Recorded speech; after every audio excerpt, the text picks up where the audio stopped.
ever undertaken.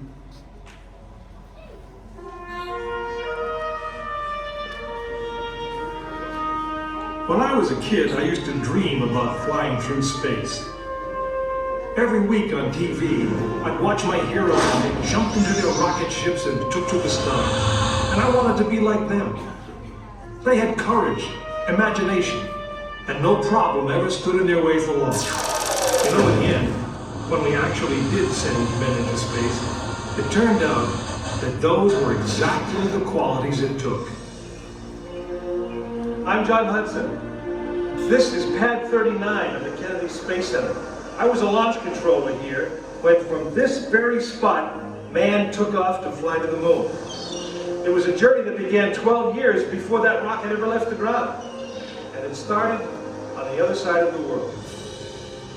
Back then, we were one of two superpowers that always seemed to be on the edge of a terrible war.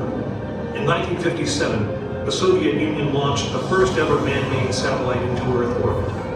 They called it Sputnik, which means traveling companion. And in a world where peace hung in a delicate balance, it seemed to create a dangerous advantage. Every ham radio operator in America could hear it beeping. People were afraid. Were the Soviets looking down on us? Watching us? If they could make a satellite pass over our cities, could they do the same with a bomb?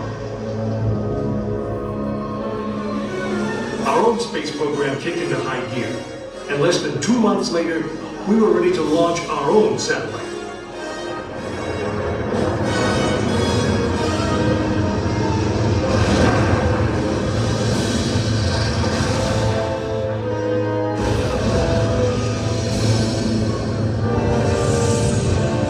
It was being called the space race, and we were running a distant second.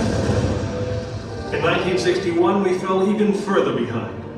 Soviet cosmonaut Yuri Gagarin became the first man into space, circling the world in just 89 minutes. We had our own astronauts, and they were eager and ready to take the big ride. But our manned space program couldn't seem to get off the ground. We stuck with it, and on May 5th, 1961, things finally started going right. Astronaut Alan Shepard took his ship Freedom 7 6.5 miles into space. America had its first space hero. Just a few days later, our space program received a new challenge.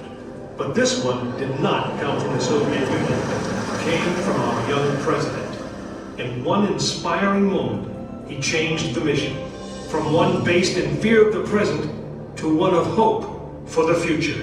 But why, some say, the moon? Why choose this as our goal? And they may well ask, why climb the highest mountain? Why 35 years ago fly the Atlantic? Why does Rice play Texas? We choose to go to the moon. We choose to go to the moon.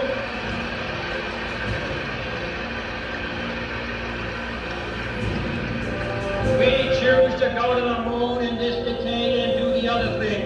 Not because they are easy, but because they are hard. We hadn't been more than 16 minutes into space, and now we were going to the moon.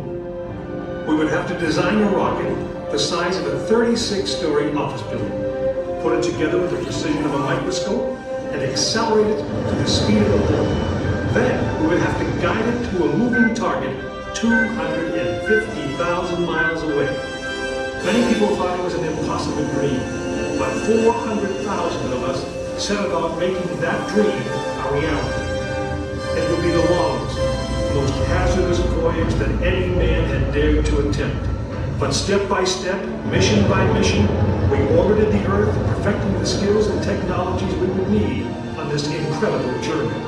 Our astronauts practiced maneuvering, docking, and the 1,000 other tasks that would comprise the moon mission. We created new alloys, lighter and stronger than anything seen before. We designed communication systems that would be reliable over the vast distances. And behind it all, we tried to perfect the rocket that would be powerful enough to punch out of Earth orbit and take us to the moon.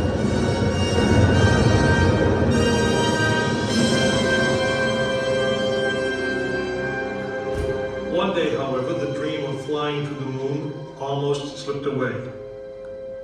It was January 27th, 1967. Astronauts Virgil Gus Grissom, Edward White, and Roger Chaffee were on board Apollo 1 for a plugs-out test, a full-scale dress rehearsal for the actual launch. Suddenly it happened. There was a fire in the capsule. 3 men whose lives had been in our hands were lost. Surely the opening vistas of space promised high costs and hardships, as well as high reward. But this country of the United States was not built by those who waited and rested and wished to look behind them. After Apollo 1, some thought we'd failed, and that the moon was out of our reach. But we owed it to those men to learn from their sacrifice and to carry on. We started taking the Apollo vehicle apart, piece by piece. Was the design flawed? Had safety been compromised? Tough questions. And we spent 1.5 years redesigning the spacecraft so that no astronaut's life would ever be at risk because we overlooked something or because we could have done something better. A moon rocket is 91% high explosive, and it goes into the most unforgiving, hazardous environment there is. We could never make it risk-free, and the men who flew them knew that. We didn't send men into space again until Apollo 7 orbited the Earth testing some of the new design. When everything worked perfectly, the decision was made. The next mission would travel to the moon. It was mankind's destiny to leave the shores of our planet behind and strike out across the vast ocean of space. In the great span of our history, now was the time that we could. Now was the time that we would. We stood on the eve of the longest, most dangerous journey that any man had ever undertaken.